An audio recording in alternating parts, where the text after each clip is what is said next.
I saw other versions of my life. What if I'd stayed, forgiven, chosen differently, and I lived each of those timelines?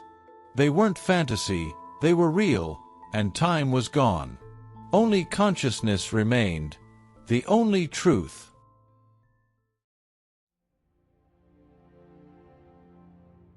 Welcome to Let's Lift the Veil. If these testimonies touch you, help us spread the word. Like, comment, share, and subscribe. Every interaction helps these extraordinary voices be heard by as many people as possible. Keep sharing the light. Stay curious. Stay open. Let's lift the veil together. It happened on July 4th, 2020. We were sitting around the table, cards in hand, music low, laughter mingling with the haze of a point. It was just a normal night, calm, predictable, until she walked in. She added another point to the rotation. It came to me first, and I took a hit. Instantly, I knew it wasn't Dweed. I passed it to my friend and said, "That's not Dweed." He laughed. "I sure hope it is." Then, everything unraveled. Tunnel vision hit. Blackout. My body collapsed, convulsing violently.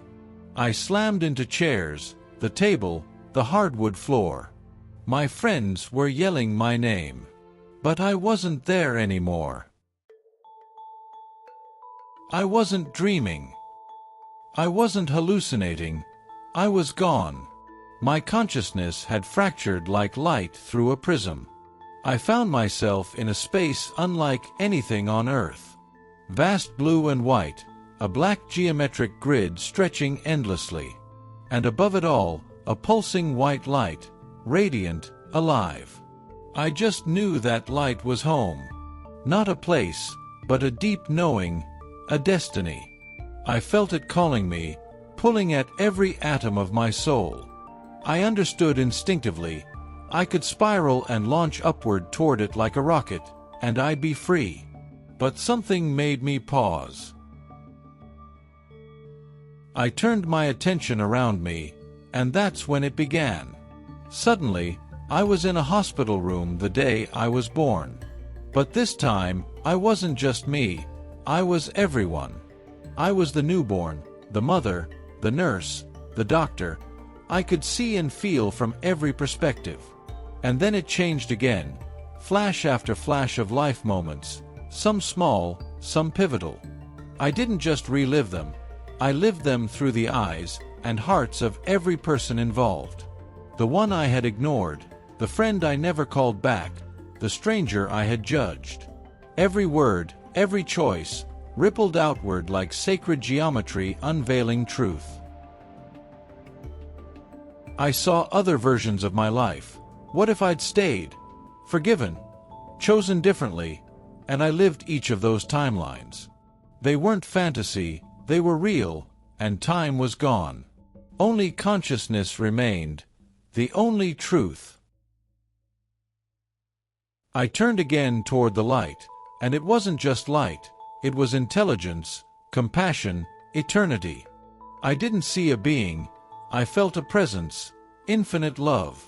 A truth, so overwhelming, the word, God, suddenly felt too small. And in that moment, I understood, we are not our names, not our failures. We are fragments of the infinite, wearing human skin for a while. Death is not the end. It is what we are meant to remember. And in that space, I remembered everything. Then, a call. Not a voice exactly, but a vibration. Come back. It was my friend's voice, faint yet forceful, pulling me like a lifeline. And I snapped back like a soul crashing into glass. Pain flooded my skull. I opened my eyes, and everything was blurry. My body was weak, but I was me again. I reached for the floor, grabbed a chair, pulled myself up. my highs, found my friends, pale, wide with shock. I looked at him and said, "I'm a strong-minded mother effer." He blinked and replied, "Dude, you are." Then asked, "Where the hell did you go?" So I told them, all of it. I even drew the grid, not because I wanted to, but because I had to. That place, that light, that truth, it lives inside me now. Here is the truth. Death is not an end. It is a crossing. The body may fail, but the self awakens. And because my time wasn't over, I came back. Changed. Wiser. More awake. I was gone for 3 minutes, but I lived entire lifetimes. And I came back with one unshakable truth. I am not just alive, I am eternal, and the light is always waiting.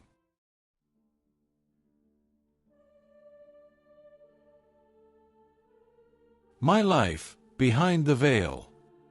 Before this experience, I considered myself a Christian, but what I went through shattered every religious box I had placed reality in.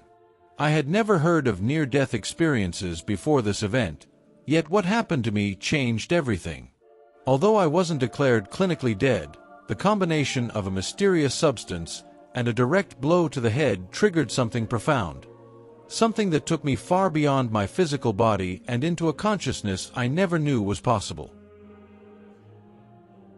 During the experience, my sense of time completely disappeared. Everything was happening at once. There was no linearity, no past or future. My thoughts were moving at an impossible speed, and my senses were sharper than anything I had ever known. I was no longer inside my body. I was completely detached, and yet more alive than ever.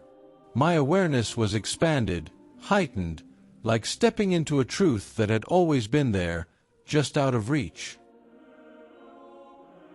One of the most powerful parts was the deep understanding I felt, not with my mind, but with my soul.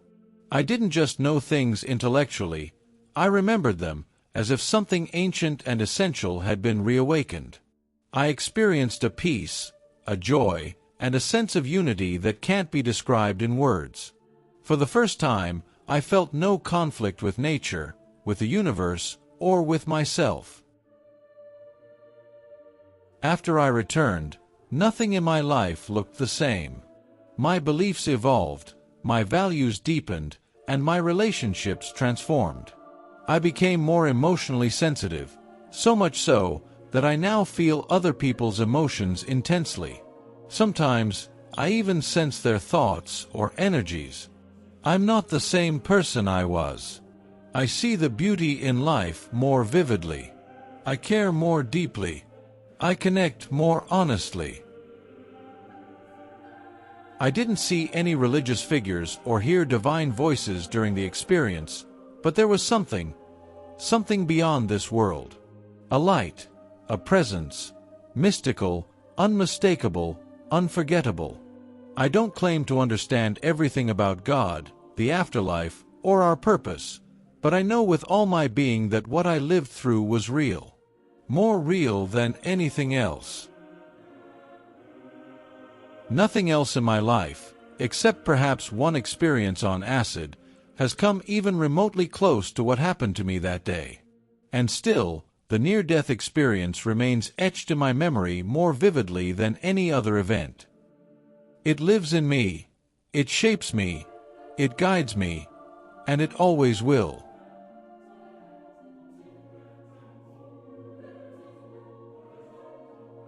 Thank you for listening to this near-death experience. If this story moved you, please consider liking, commenting, and sharing it. It's a small action for you, but it means the world to this growing channel. And if you haven't already, hit that subscribe button so you don't miss the next journey beyond the veil. Every click helps us give voice to these powerful stories. Take care of yourself and those you love. Until next time, Keep sharing the light. Stay curious, stay open. Let's lift the veil together.